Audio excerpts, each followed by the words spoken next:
Terima kasih Anda masih bergabung di MTV Prime Dialog. Saya masih berdiskusi dengan Bang Jutek dan juga Pak Ugro di studio. Saya ingin ke Pak Ugro terlebih dahulu. Pak Ugro, tadi sebetulnya saya mengajukan pertanyaan kepada Bang Jutek. Kemudian kalau kita berbicara mungkin soal konsekuensi apabila perkara ini ditangani oleh hakim yang berbeda. Kalau Pak Ugro mempunyai pandangan soal jika rasa-rasanya mungkin atau konsekuensinya jika perkara ini diambil oleh hakim yang berbeda-beda seperti apa? Ya, saya rasa di Mahkamah Agung itu para hakim ini kan juga manusia pintar-pintar lah.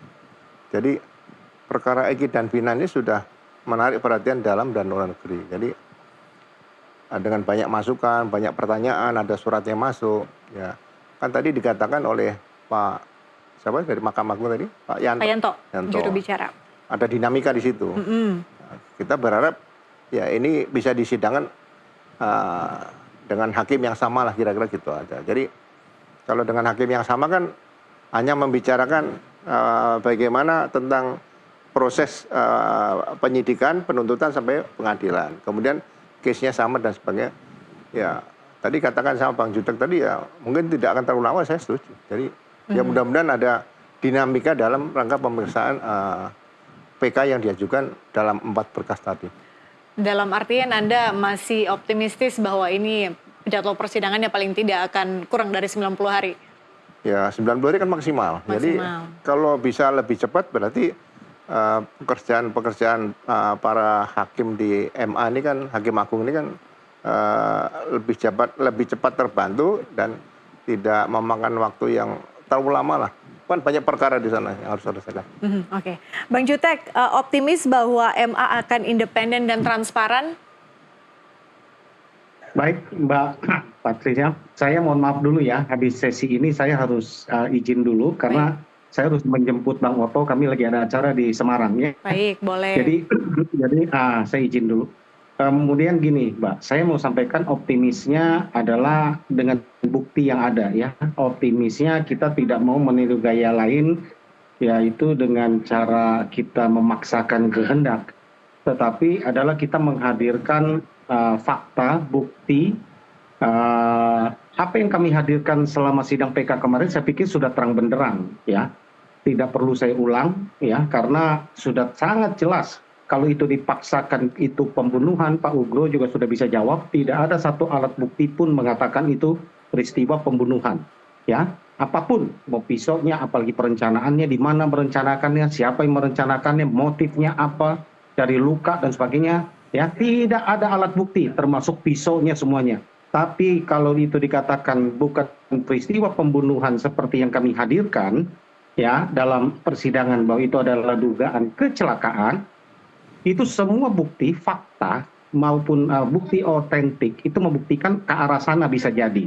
Ya, dari lukanya sebelah kanan semua, kerusakannya pun motor sebelah kanan, dari waktu kejadian ekstraksi handphone juga hanya sekian menit, kurang dari 15 menit, atau bahkan dalam perjalanan polisi ada mungkin hanya sekitar 6-7 menit kejadian.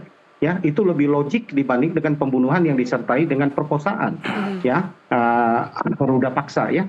Nah, kemudian dengan bukti-bukti yang lain yang kami hadirkan itu yang tidak bisa terbantahkan itu scientific evidence ya, itu yang benar-benar kita hadirkan itu nggak bisa dibantah. Pukul 22.10 itu masih berkomunikasi, 22.14 masih SMS, dua handphone diperiksa. Kalau kemarin hanya handphone Vina, kemarin PK itu kami hadirkan bukti baru berupa lawan handphone bicara dari Vina, yaitu dari Mega dan Widi, ya. Maka itu sudah close, itu nggak akan bisa dibantah, gitu. Nggak akan bisa dibantah. Kenapa? Karena pukul 22.30 itu sudah ada polisi di di TKP.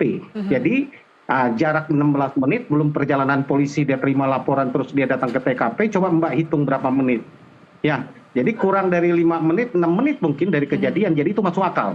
Gitu ya, karena Polsekki kata jaraknya 5 menit dari lokasi kejadian. Jadi kami lebih sepakat dengan bukti yang ada, fakta yang ada, kami sangat yakin bahwa ini adalah peristiwa kecelakaan ya. Ada lagi saksi yang melihat. Kalau itu pembunuhan nggak ada saksi yang melihat. dan itu tidak berkesesuaian ya. Kalau orang ngarang cerita kan harus beruntun, berkesesuaian dan berkesinambungan sesuai dengan bukti yang ada, fakta yang ada, dan juga hal yang lain. Kalau itu pembunuhan nggak ada yang sama, baik waktu kejadiannya, motifnya, cara melakukannya, bukti lain nggak ada, kecuali hanya visum yang tidak menjelaskan penyebab kematian adalah pembunuhan. Yang dijelaskan adalah penyebab kematian adalah kematian tidak wajar. Ya. Hanya itu buktinya. Oke. Gitu. Bang Ya, Jutek, sebelum gitu. Anda leave, saya ingin bergeser sedikit Bang untuk mengupdate soal kedatangan Anda ke Barreskrim 30 Oktober. Ada informasi apa Bang di sana? Jadi kami mendampingi ada berjalan ya dari 3 LP ada 2 LP yang berjalan di Barreskrim, yaitu laporan kami terhadap Aib dan juga Pak Rudiana. Itu kami dorong terus. Besok Senin juga masih ada yang harus kita periksa mendampingi. Kami dorong terus. Jadi tiap minggu mudah-mudahan nggak berapa lama lagi ada kabar baik. Karena muara dari LP ini kan penyelidikan. Penyelidikan ini adalah memeriksa saksi, bukti yang kami hadirkan sesudah yakin ada pidananya naiklah ke sidik. Ya, baru nanti muaranya kalau tidak naik ke sidik berarti kalau tidak ke sidik ya ke SP3, itu pilihannya cuma 2, nggak ada yang lain.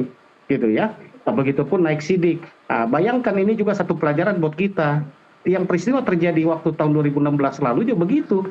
Harusnya DDLP disidik dulu, penyelidikan dulu, baru naik ke sidik. Penyelidikan kami ini aja udah 4 bulan nggak naik-naik sidik. Yang kemarin itu hanya tempo kurang dari 4 jam, 5 jam naik langsung sidik, langsung periksa jadi tersangka. Ini aneh bin ajaib. Pak Ugro lah nanti bisa menjelaskan apakah ini betul cara-cara ini. Bukan tertangkap tangan, ya, tanpa gelar yang resmi, tanpa alat bukti yang jelas, bisa dalam 4 jam menaikkan status orang, gitu kan, menjadi tersangka, gitu kan. Lalu ditahan dan ternyata salah pula. Inilah akibat sembrono kita dalam melaksanakan dugaan tadi itu ya, penyiksaan dan sebagainya gitu. Gitu Mbak. Ya. Anda juga menindaklanjuti soal laporan kasus Dede, Pasri dan juga Kavi ya Bang Jutek. Update-nya seperti apa? Katanya Betul. memang yang berjalan cuma kasusnya Pak Rudiana. Ya, Pak Rudiana sama Pak Aib jalan ya. Pak Pasren dengan Kavi itu rupanya baru kami minggu lalu tahu bahwa itu adalah dilimpahkan ke sudah bersurat ke Polda Jabar, belum ada balasan. Mudah-mudahan dalam waktu ke depan ini ada jawaban dari Polda Jabar. Gitu, Oke, Mbak. Bang Jutek. Kami kawal terus tidak henti. Mohon izin ya, saya duluan Oke, ya. terima Mbak, kasih ya. Bang Jutek Pak sudah Ugro, bergabung Bang. di NTV Mohon Prime izin, Bang. Dialog. Ya, Bang. Baik, Pak Ugro, berbicara kemudian soal laporan tadi ya, sebetulnya kan ada beberapa laporan yang dilayangkan oleh tim kuasa hukum. Tapi sejauh ini yang kami dapat informasinya bahwa yang berjalan sebetulnya untuk kasus atau laporan untuk Pak Rudiana. Sementara yang lainnya memang dilimpahkan ke Polda lah, atau mungkin dengan mekanisme yang ada di dalam institusi Polri. Sebetulnya bagaimana Anda ingin memberikan gambaran sebetulnya soal kasus-kasus yang berjalan seperti ini atau laporan-laporan seperti ini? Iya, jadi kalau peristiwa yang menyangkut kematian Eki dan Vina ini, mekanismenya kalau itu dilaporkan pidana dengan terlapor adalah waktu itu Aibtu Rudiana, mungkin dan anak buahnya, ya kan, itu sebetulnya seperti kata Bang Jutek tadi, tidak harus penyelidikan kemudian baru penyidikan, ya kan? Karena kalau penyelidikan itu bagaimana melihat apakah dengan bukti yang ada, apakah benar terjadi peristiwa pidana. Itu kadang-kadang pidananya masih belum jelas ya masih. Tapi ini kan jelas ada 2 orang anak meninggal, kemudian ada penangkapan itu diduga pelaku waktu itu yang 8 orang 3 DPO, dan itu peristiwanya kan bukan mengungkapkan Aibtu Rudiana dengan pembunuhan, itu adalah tindakan Aibtu Rudiana yang tidak profesional, menganiaya dan sebagainya tadi. Nah ini yang harusnya dibuktikan. Dan kalau sudah ada saksi-saksi yang cukup banyak, ya seharusnya naik penyidikan. Itu persoalan kasus yang tidak terlalu rumit bagi saya. Jadi kecuali misalnya orang kehilangan mobil seperti itu kan, dicek dilakukan penyelidikan dulu hilangnya di mana dan sebagainya. Tapi penyelidikan dan penyidikan dalam KUHAP itu satu paket yang memang harus ada laporan dulu atau pengaduan, kemudian dibuat memang kalau itu cukup kuat dilakukan penyidikan ya langsung penyidikan. Nah, dalam penyidikan tadi kalau ada hal-hal yang kurang jelas dibantu dengan penyelidikan. Jadi penyelidikannya itu mendukung penyidikan. Penyidikan. Nah, ini beda dengan penyelidikan intelijen. Intelijen itu ada isu apa di sana, langsung surat perintah penyelidikan berangkat. Gitu. Jadi ya mudah-mudahan nanti dibariskan penyidikan ini cepat jalan itu aja.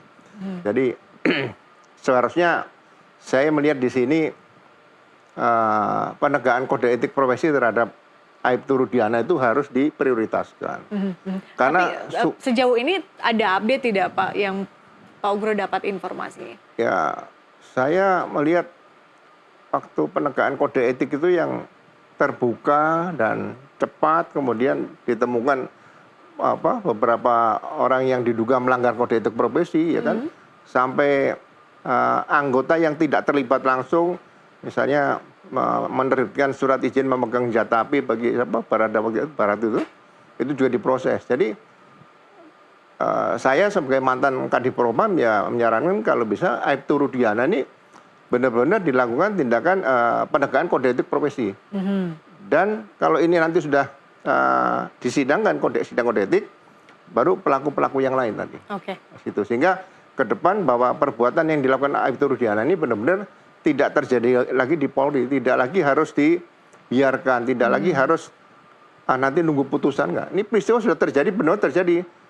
Laporan polisi sudah tidak benar, menangkap orang juga tanpa perintah penyidik, LP-nya dibikin 4 hari, tapi sudah nangkep orang dan sebagainya. Ini kan menyalahi profesi kepolisian di bidang penegakan hukum tadi.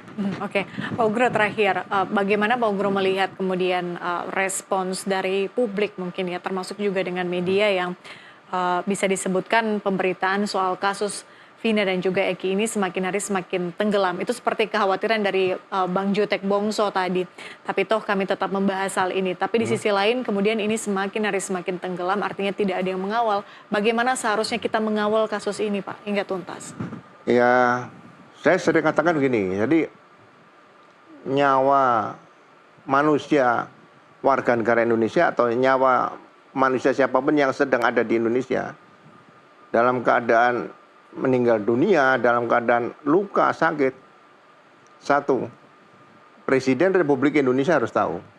Karena pembantu presiden banyak di situ, ada Menteri Kesehatan, ya kan, ada kemudian ada Menteri Keuangan, ada juga misalnya Kapolri dan sebagainya. Jangan sampai nyawa di Indonesia itu murah. Dan dianggap mahal itu pada saat pilpres atau pil legislatif atau pilkada kepala daerah tertentu ini. Ya. Iya, jadi manusia di Indonesia bisa sekarang ada katakanlah ada 275 juta.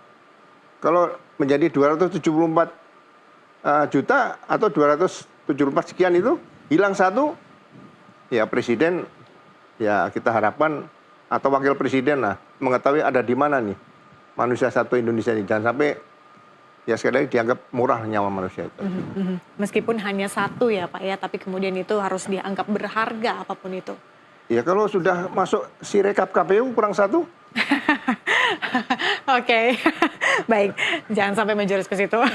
Pak Ugro, terima kasih sudah hadir kembali di NTV Prime Dialog. Tentu kita masih terus kawal kasus ini. NTV juga masih terus mengikuti bagaimana perkembangannya dan bersiap-siap kami tetap akan mengundang Pak Ugro untuk membahas hal yang sama. Terima kasih sekali lagi Pak Ugro. Iya, makasih.